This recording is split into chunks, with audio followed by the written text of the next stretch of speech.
Location, quality, the best.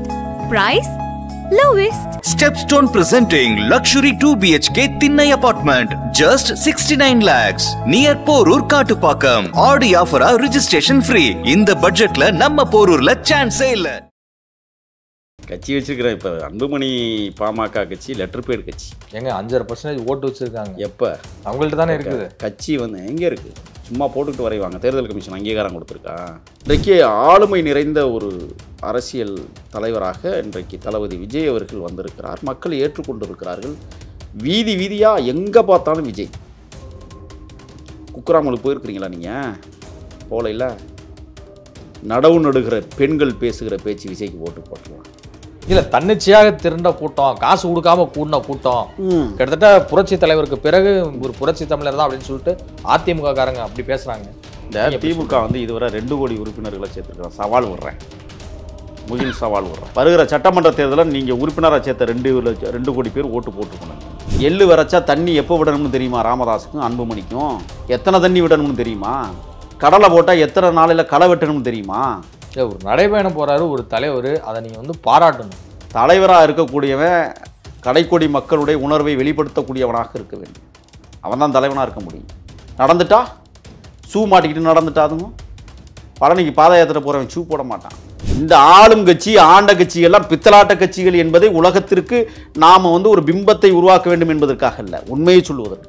மக்களை 60 ஆண்டு காலம் நாரடித்திருக்கிறது இந்த இயக்கங்கள். இதில் 2.0 இவங்க சும்மா ஏமாத்து வேலை. நரேந்திர மோடி இப்போ வர்றது எதுக்கு தெரியுமில்ல? அடுத்த சட்டமன்ற தேர்தலில் ஏதாவது அங்கங்கே 1-2 வெற்றி பெற மாட்டோமா? அதுவும் அதிமுகவோட கூட்டு சேர்ந்து முதல்ல இந்த அதிமுக பாஜக கூட்டணி நிற்கிதான் பாருங்க.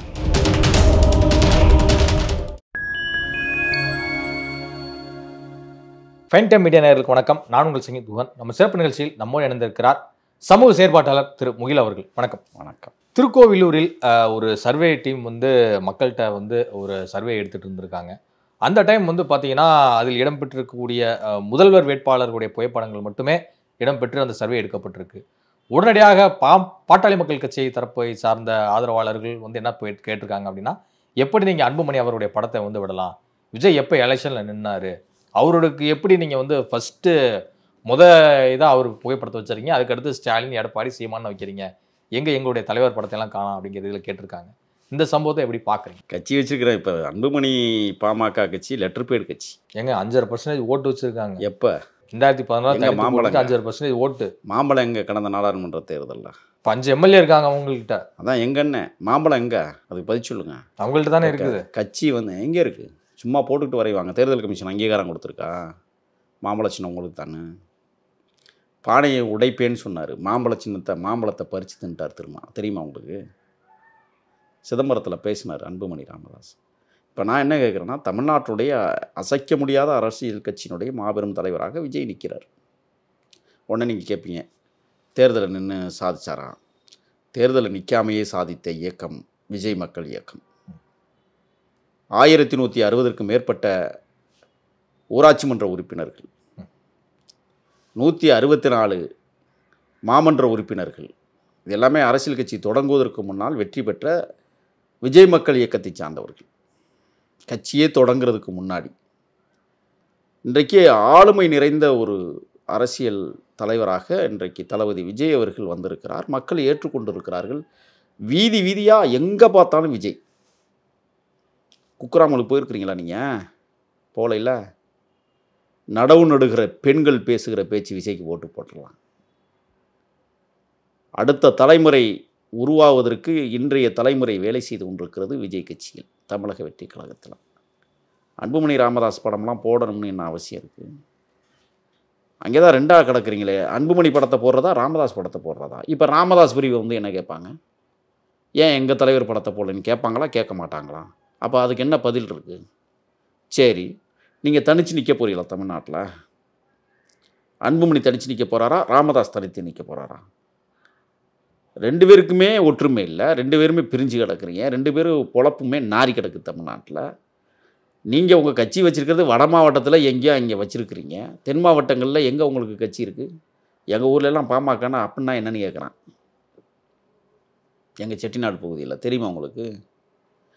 அப்போ என்னமோ இவங்க என்ன முதல்வர் வேட்பாளருங்கிறேன் நான். தனிச்சு நின்று இப்போ பார்த்தமே நீங்கள் தான் நின்னீங்களே தனிச்சு ஒரு வாசகத்தை கூட இன்னமும் வெளியிட்டீங்களே பயங்கரமாக. மாற்றம் முன்னேற்றம் ஏமாற்றம்னா மாற்றம் முன்னேற்றம் அன்புமணி ஏமாற்றம் இல்லையா? அது டெபாசிட்டி வாங்கினீங்களா முதல்ல? சும்மா சவுடாலுக்கு வேணால் பேசிக்கிட்டு இருப்பீங்க. விஜய் ஃபஸ்ட்டு தான் போடணும், அவர் தான் அடுத்த முதல்வர், அதனால் அதை ஃபஸ்ட்டு போட்டிருக்கிறாங்க. எதிர்க்கட்சி தலைவராக ஸ்டாலின் வர போகிறாருன்னு 2வது இடத்துல போட்டிருப்பாங்க. உதிரி கட்சி தலைவராக எடப்பாடி வர போகிறாரு, அதை 3வது போட்டுருவாங்க. போகிற பக்கம்லாம் பயங்கரமான க்ரௌடாக இருக்குங்கிறாங்க. நான் உங்கள் வீடியோ பழனிசாமிக்கு உங்களுக்கு வீடியோ காட்டவா? எங்கள் புதுக்கோட்டை மாவட்டத்தில் சுற்றுப்பயணத்தும் போது 200 ரூபா. எங்கள் ஊர்லெலாம் போயிருக்கிறாங்க. மொத்தம் எங்கள் ஊரில் 36 பேர் போனாங்களாம். காசு கொடுத்துட்டாங்க 200 ரூபா. பெண்களுக்கு வந்து பிரியாணி, ஆண்களுக்கு வந்து குவாட்ரு. எப்படி இருக்குது? காட்ட வேணாம், வீடியோ இருக்கு, அனுப்பிச்சிருக்காங்க எங்கள் ஊர்லேருந்து. என்ன எந்த உலகத்தில் இருந்துகிட்டு இருக்கிறீங்க நீங்கள்? இல்லை, தன்னிச்சையாக திரண்ட கூட்டம், காசு கொடுக்காம கூடின கூட்டம், கிட்டத்தட்ட புரட்சி தலைவருக்கு பிறகு ஒரு புரட்சி தமிழர் தான் அப்படின்னு சொல்லிட்டு அதிமுக காரங்க அப்படி பேசுகிறாங்க.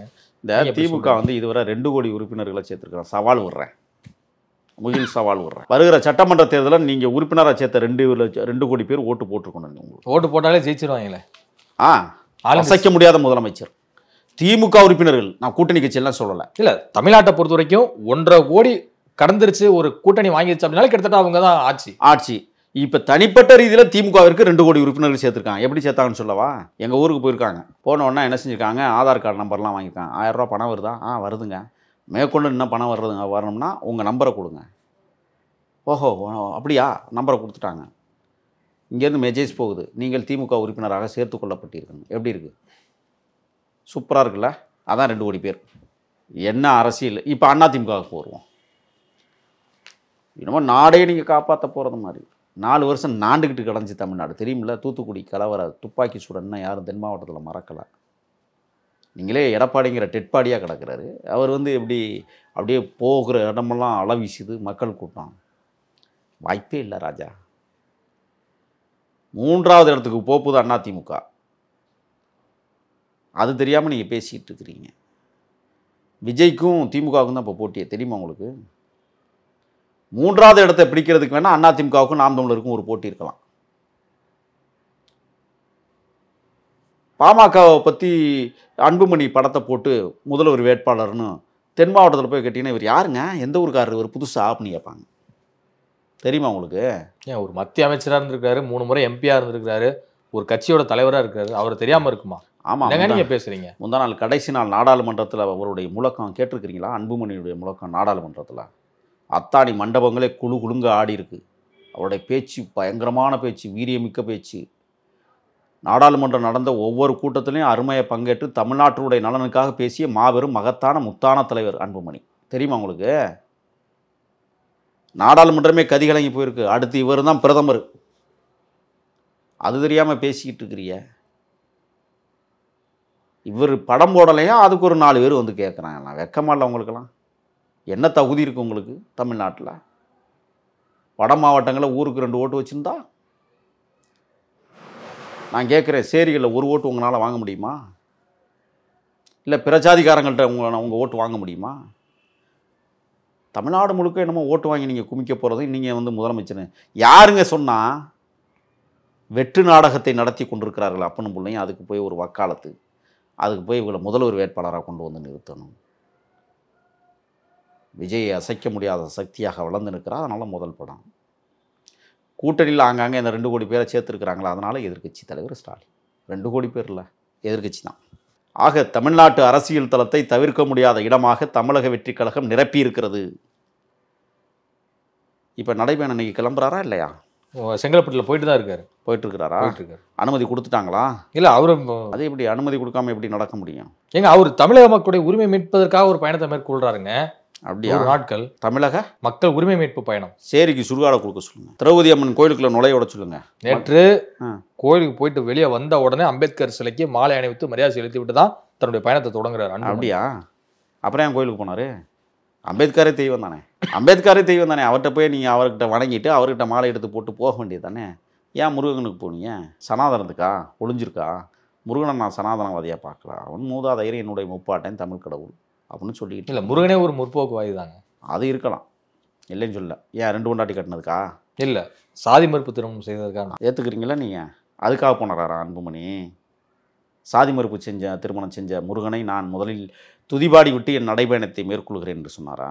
அம்பேத்கருக்கு போய் நீங்கள் அங்கே இருந்த சிலை அதுதான், அதுக்கு போட வேண்டிய கட்டாயம் வேறு என்ன, தவிர்க்க முடியாமல் போட்டிருப்பார். உள்ளே என்ன இருக்கும் வெறி, இவனுக்கெல்லாம் சிலைக்கு மாலை போடுறோமே. ஏங்க இப்படிலாம் பேசாதீங்க. அன்புமணியை கூட அதெல்லாம் பேசாதீங்க. இங்கே பாருங்க, பிஜியில் அதாவது பட்டியல் வகுப்பு மற்றும் பழங்குடியின மாணவ மாணவிகள் அதிக அளவு இடங்களை பெற்று படிக்கணும்னு சொல்லிட்டு தனி இடஒதுக்கீடு கொண்டு வந்தவர் மத்திய அமைச்சராக இருந்தபோது அன்புமணி. இதெல்லாம் நம்ம மறந்துட முடியாது. எப்படிங்க இப்படிலாம் பயங்கரமாக வக்காலத்து வாங்குறீங்க நீங்கள் அன்புமணி பாமகவா? ராமதாஸ்கிட்டேருந்து பிரிஞ்சிட்டீங்களா நீங்களும்? என்னங்க ஒரு நெறியாளர் பார்த்து இப்படி கேட்குறீங்க? அப்புறம் கட்சி எங்கங்க? கட்சியே இல்ல. அப்புறம் அவங்க பண்ண சாதனைகள் தான் உங்கள்ட்ட எடுத்து என்ன சாதனை பண்ணி நீங்க எனக்குன்னு ஒரு பிராண்ட் குத்தாதீங்க, பாட்டியாளர் ஒரு முத்திரையை குத்தாதீங்க ப்ளீஸ். பாட்டியாளர் நீதிமன்றத்தில் வழக்கு இருக்கு, எதுக்கு இருக்கு? சாதனை தானே அது. தெரியுமா தெரியாதா உங்களுக்கு? படிக்கட்டு ஏற வெகு நேரம் இல்லை, வெகு நாள் இல்லை, ரொம்ப தொலைவில் இருக்கிறீங்க. பாட்டியாளர் நீதிமன்றம் உங்களுக்காக காத்திருக்கு, தெரியுமில்ல, மறந்துடாதீங்க. யாருக்கிட்ட பல லட்சம் கோடிகள் கொள்ளையடிக்கப்பட்டிருக்கிறது, கிலோ கணக்கில் தங்கம் அள்ளப்பட்டிருக்கு, தெரியுமில்ல உங்களுக்கு? சுகாதாரத்துறையினுடைய அகில இந்திய செயலாளர் வீட்டில் எத்தனை கிலோ தங்கம்? டன் கணக்கில் 1000 2000 டன் தங்கத்தை அள்ளியிருக்காங்க, தெரியுமில்ல? சாப்பிட போகிறீங்களா? உங்கள் தொண்டை நடுவீதியில் கத்திக்கிட்டு கிடக்கிறான். இடஒதுக்கீட்டிற்காக 21 குடும்பங்கள் தன்னுடைய கணவர்களை தன்னுடைய பிள்ளைகளை பலி கொடுத்ததை என்ன பண்ணி கிழிச்சிட்டீங்க நீங்கள்? சொல்லுங்கள். தமிழை காக்க போகிறீங்களா நடைப்பயணத்தில்? சமூக ஒற்றுமையை நிலைநாட்டுகிற அன்புமணி நான் கேட்குறேன், திரௌபதி அம்மன் கோயிலுக்குள்ள பறையர்கள் அழைத்தி செல்வாரா? வாய்ப்பு இருக்கா? ஏன் வேங்கவேல மலந்தண்ணி குடித்தவனுக்கு வெக்கம் இல்லாமல் ஒரு வரி கூட சொல்லலை? என்ன காரணம்? நீங்கள் இப்போ சமூக நீதியை நிலைநாட்ட நடக்க போறீங்க. ஒரு நாளைக்கு எத்தனை கிலோமீட்டர்? 50 60 பழனிக்கு பாத யாத்திரை போகிறது மாதிரி சொல்லுங்கள். நீங்கள் நடந்துட்டா மக்கள் ஒற்றுமையாயிருவாங்களா? வைகோ நடக்காத நடையா? எங்கே வைகோ? கன்னியாகுமரியிலேருந்து சென்னை மாநகர் முடிகிற வரை 5500 கிலோமீட்டர் நடைபயணம் நடந்த வைகோவே காணும் தமிழ்நாட்டில். இவங்கெல்லாம் இப்போ நான் கேட்குறேன் உங்கள்கிட்ட, சென்னையிலிருந்து கன்னியாகுமரிக்கு நடக்கிறாரா அன்புமணி? சொல்லுங்கள். 100 நாள் பயணத்திட்டம் இல்லை, 100 தர்மபுரியில் முடிக்கிறார். சரி, 100 நாள் பயணத்திட்டம் சிவகங்கை புதுக்கோட்டைக்கு போகிறாரா? போகாமல் இருப்பாரா? இல்லை, நான் கேட்குறேன், நீங்கள் சொல்லுங்கள். 100 நாள் பயணத்திட்டம் தருமபுரியில் முடிக்கிறாரு. எந்த பயணத்திட்டமும் இல்லாமல் 100 நாள் நடக்க போகிறாருன்னா எங்கேருந்து எங்கே நடக்க போகிறாரு? ஒரு நாளைக்கு 3 கிலோமீட்டர் நடக்க போகிறாரு. அதுக்கு மேலே நடப்பதற்கு சக்தி இல்லை. ஏன்னா அது மிகப்பெரிய செல்வந்தர் குடும்பத்தில் பிறந்த குழந்தை, நடப்பதற்கே சங்கடப்படுகிற குடும்பம், ஊட்டி ஊட்டி வளர்த்த குடும்பம். எப்படி அவங்க ஒரு நாளைக்கு 50 60 கிலோமீட்டர் நடந்தால் தான் தமிழ்நாட்டை நீங்கள் 100 நாளில் சுற்ற முடியும். தெரியுமா தெரியாதா உங்களுக்கு? சும்மா இல்லை. வைகோ எத்தனை நாள் நடந்தார் தெரியுமா? 5500 கிலோமீட்டர். தெரியுமா தெரியாதா? 120 நாள் நடந்து வந்தார் இங்கேருந்தீங்க. என்ன பொருள் செலவாயிருக்கும், எவ்வளவு செலவு பண்ணியிருப்பாங்க இந்த மக்களை. அது எதுக்கு? மதுவை ஒழிப்போம் என்கிற மகத்தான தத்துவ கோட்பாடும் மறுமலர்ச்சி திமுக நடைபயணம் நடத்தியது. நீங்கள் என்ன சமூக ஒற்றுமையா? என்ன ஒற்றுமை? தமிழக மக்கள் உரிமை மீட்பு பயணம். என்ன உரிமையை மீட்க போறீங்கிறேன்? சமூக நீதி உரிமை, பெண்கள் உரிமை, தமிழ்நாட்டினுடைய வளர்ச்சி உரிமை, சுற்றுச்சூழல் உரிமை, விவசாய உரிமை அப்படின்னு ஒரு 10 உரிமை மீட்க போறோம். உழுக தெரியுமா உங்களுக்கு? விழா போட்டு உழுவீங்களா? நான் உழுகுறேன் வாங்க. வரப்பு விட்டுறது தெரியுமா? இல்ல, அவர் தான் ஒரு டைம் இந்த மம்பட்டி எல்லாம் காமிச்சாரு. பாட்டாளி மக்கள் கட்சி டெவலப்மெண்ட் பாலிடிக்ஸ் நானும் தான் எங்களுக்கு களத்தில் இறங்கி விவசாயம் பண்ணவும் தெரியும். என்எல்சி விவகாரத்தில் நான் சும்மா விட மாட்டேன் சொன்னாரு. நானும் தான் நிற்கிற ஏரோப்ளேனில் ஏறி நானும் தான் விமான ஓட்டியாக அப்படி படம் போட்டு காட்டுவேன். அதுக்காக நான் விமான ஓட்டியாக மாறிட முடியுமா? ஏன் கலப்பையை தூக்கி மம்பட்டியை தூக்கி தோளில் வச்சுட்டா விவசாயியா? சொல்லுங்க. எள்ளு வரைச்சா தண்ணி எப்போ விடணும்னு தெரியுமா ராமதாஸுக்கும் அன்புமணிக்கும்? எத்தனை தண்ணி விடணும்னு தெரியுமா? கடலை போட்டால் எத்தனை நாளையில் களை வெட்டணும்னு தெரியுமா? அடி உரம் போட தெரியுமா? தைலாபுரம் தோட்டத்தில் அவ்வளோ மரக்கன்றுகள் எல்லாமே அடுத்த ஓட்டு இடம் இல்லை சொல்லிட்டு இருக்காரு. அடுத்த ஓட்டு இடம் இல்லை, அடுத்த ஓட்டு இடம் இல்லை. அவ்வோட்டு இடம் எங்கன வெட்டினாலும் அவ்வோட்டு இடம். கிராமங்களில் வயக்காடு எப்படி இருக்கும்னா, ஒரு வய சின்ன வயலாக இருக்கும், அது ஒருத்தம்ட்டா இருக்கும், இன்னொரு வய அவங்க இன்னொருத்தம்ட்டா இருக்கும். வரப்பு சண்டை ஏன் வருது? வாய்க்கா வரப்பு சண்டை. உள்ள அருவி வெட்டி விட்டான்னு சண்டை வரும். ஒரு நடைபயணம் போறாரு ஒரு தலைவர், அதை நீங்க பாராட்டணும். தலைவராக இருக்கக்கூடியவன் கடைக்கோடி மக்களுடைய உணர்வை வெளிப்படுத்தக்கூடியவனாக இருக்க வேண்டும். அவன் தான் தலைவனாக இருக்க முடியும். நடந்துட்டா ஷூ மாட்டிக்கிட்டு நடந்துட்டாதுங்க. பழனிக்கு பாத யாத்திரை போகிறவன் ஷூ போட மாட்டான். தன்னை வளப்படுத்தி கொள்ளுவதற்கு, வலிமையாக்கி கொள்வதற்கு தன்னை தியாகம் செய்து கோயிலுக்கு போகிறான். தெரியுமில்ல? நோன்பு இருப்பான், விரதம் இருப்பான், பசி பட்னியோட மார்கழி மாதத்து குளிரில் அவன் தை மாத பூசத்துக்கு போகணும். 17 நாள் நடப்பானுங்க, குளிரில் குளிப்பானுங்க. அவன் சொந்த சுயநலத்துக்காக. நீங்கள் என்ன செஞ்சு வச்சுக்கிறீங்க? பொது நலத்துக்காக. ஒரு வார்த்தை சொல்லுங்க பார்ப்போம். இப்போ நடக்க போகிறது இங்கே வட மாவட்டங்களில் நடக்க போறீங்க, உங்கள் சாதிக்காரங்க இருக்கிற பக்கம் நடக்க போறீங்க. ஏன்னா அவனையாவது ஓட்டு போட வைப்போம்னு நடக்க போறீங்க. போட மாட்டாங்க. தொண்டர்கள்லாம் ராமதாஸ் பக்கம் நிற்கிறாங்க, தலைவர்லாம் இந்த அன்புமணி பக்கம் நிற்கிறாங்க. தலைவர்லாம் நின்னா அன்புமணிக்கு ஓட்டு விழுந்துருமா? ராமதாஸ் பக்கம் தான் ஓட்டு விழுகும். நான் அவரை மதிப்பேன் ஒரு விதத்தில். ஏன் தெரியுமா? கொஞ்ச காலம் சமூக நீதி பேசி சரியாக இருந்தவர், அதுக்காக மதிப்பேன். ஆக அன்புமணி எல்லாம் படம் போட்டு இவர் முதல்வர்னு சொல்கிறதுக்கு எனக்கு என்னமோ வாய் கூசு. உங்களுக்கு கூசாமல் இருக்கிறது வினோதமாக இருக்குது. சொல்லுங்கள். சமீபத்தில் தமிழக வெற்றி கழகத்தின் சார்பில் ஒரு அறிக்கை வெளியிடப்பட்டிருக்கு. என்ன அப்படின்னா, தலைமை கழகத்தால் அதிகாரப்பூர்வமாக அங்கீகரிக்கப்பட்ட படங்களின் வாசகங்கள் மற்றும் படங்களை மட்டுமே தொண்டர்கள் பயன்படுத்த வேண்டும் என. ஸோ அப்படி பார்க்கும்போது சமீபத்தில் தான் வந்து மக்கள் விரும்பும் முதல்வர் வேட்பாளர் விஜய் அப்படிங்கிற ஒரு முன்னெடுப்பு வந்து எடுக்கிறாங்க. இன்னொரு பக்கம் ஓரணிகள் தமிழ்நாடு, அதிமுக பக்கம் வந்து மக்களை காப்போம் தமிழகத்தை மீட்போம், அன்புமணி அவர்கள் வந்து உரிமை காக்க மக்களை மீட்க தமிழக மக்கள் உரிமை மீட்பு பயணம்னு போறாரு. தேமுதிக சைடு அவங்க இல்லம் தேடி அப்படிங்கிற மாதிரி அவங்க ஒரு கான்செப்ட்ல வந்து போறாங்க. இது யாருடைய பிரச்சாரம் வந்து மக்கள்கிட்ட எடுபட்டு இருக்கு? ஓரணியில் தமிழ்நாடு விளங்கவே விளங்காது. உங்கள் பின்னாடி ஓரணியில் வந்துருவாங்களா? எடப்பாடி என்ன சொல்கிறாரு? மக்களை காப்போம் தமிழகத்தை மீட்போம். இவ்வளோ நாளாக எங்கே போயிட்டு இருந்தீங்க? முடிவெட்ட போனீங்களா? ஒரு எதிர்க்கட்சி தலைவர் 4 வருஷமா சிஎம்ஆ 4 வருஷமா நாடு நாதியத்து போய் கிடக்குது. சொல்ல முடியாத அவலங்களும் கேவலங்களும், ஒரு நாளைக்கு 6 படுகொலைகள் நடந்துகிட்டு இருக்கு. வாய் திறக்காத எடப்பாடி இப்போ போய் மக்களை காப்போம்னு போராடுனா நாங்கள்லாம் முட்டா பயலுக, அவங்க நடக்கிறாங்க, அவங்க பேசுகிறாங்க. இல்லை பைத்தியக்காரங்களா நாங்களாம்? தமிழ்நாட்டில் இருக்கிறவங்களாம் இப்போ ஓட்டு வாங்கணும், அதுக்காக கிளம்பிட்டிய. பதவி சோகத்தை அனுபவிக்கணும், கோடிக்கணக்கில் கொள்ளையடிக்கணும், அதுக்கு கிளம்பிட்டிய எல்லாருமே. தமிழக வெற்றி கழகம் என்பது ஒரு குழந்தை. கட்சி ஆரம்பித்து 1.25 வருஷம் தான் ஆகுது. இந்த 1.25 வருஷத்தில் பரந்தூர் விமான நிலைய போராட்டம் மட்டும் இல்லை, அவர் நடிகராக இருக்கிற போது அனிதாவுடைய தற்கொலை போராட்டமும் சாதாரணமானதில்லை, அதுக்கும் போராடிட்டாங்க. தமிழக வெற்றி கழகம் இன்றைக்கு ஒரு தில்லு இருக்குது தெரியுமா?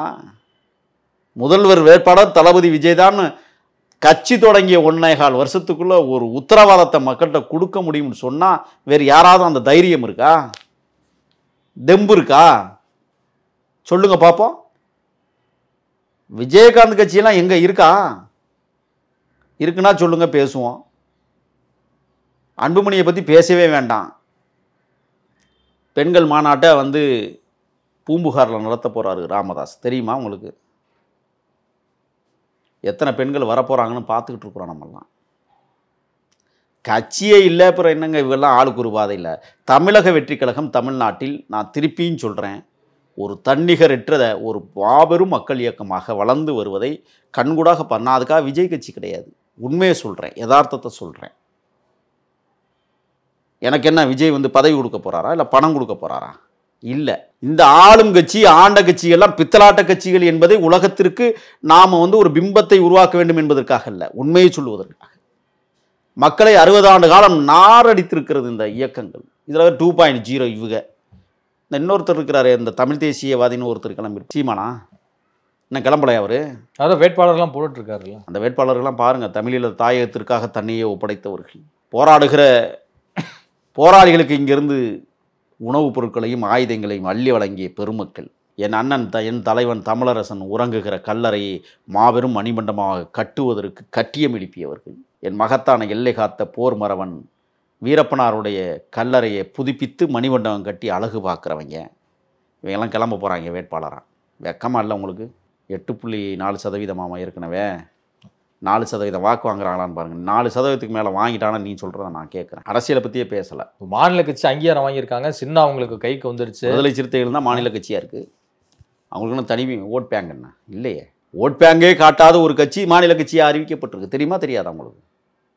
அதை தான் பாராட்டணும். நீங்கள் சும்மா ஏதோ இன்னும் நீங்கள் எல்லோரும் இப்போ போய் கிளம்பிட்டாங்க மக்களை பார்க்குறேன்னு. எந்த மக்களும் ஓட்டு போட தயாராக இல்லை. எல்லா மக்களும் பார்த்து பார்த்து சலிச்சு சலிச்சு நொந்து வெந்து போயிருக்கிறாங்க. புதியவர் யார்? மக்களுக்காக நிற்கக்கூடியவர்கள் யார்? களமாடக்கூடியவர்கள் யார்?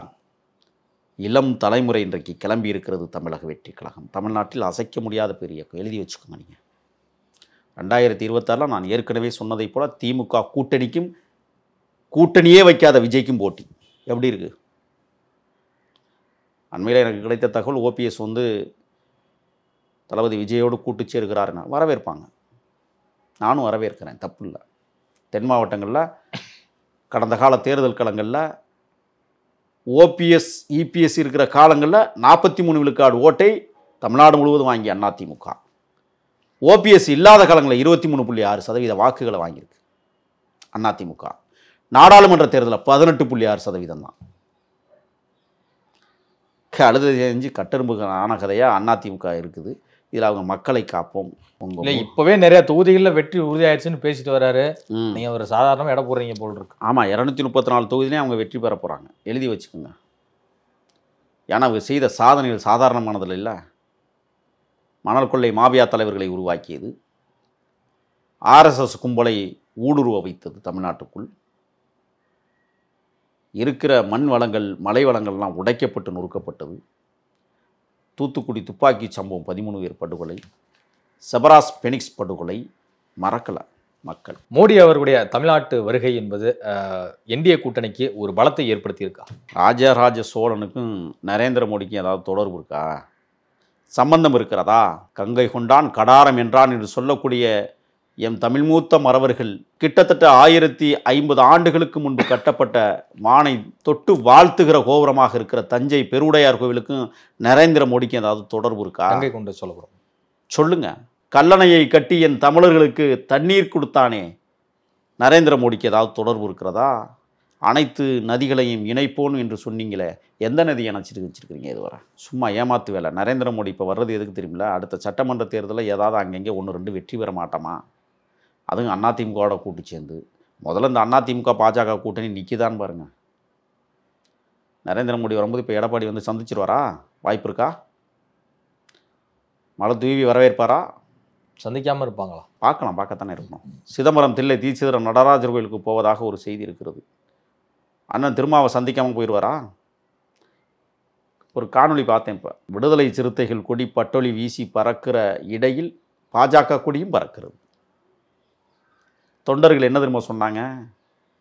நாடாளுமன்ற உறுப்பினர் எங்கள் தலைவர் எழுச்சி தமிழர் கலந்து கொள்ளுகிற நிகழ்ச்சிக்காக நாங்கள் எங்கள் கொடிகளை பதாகைகளை வைத்திருக்கணும்.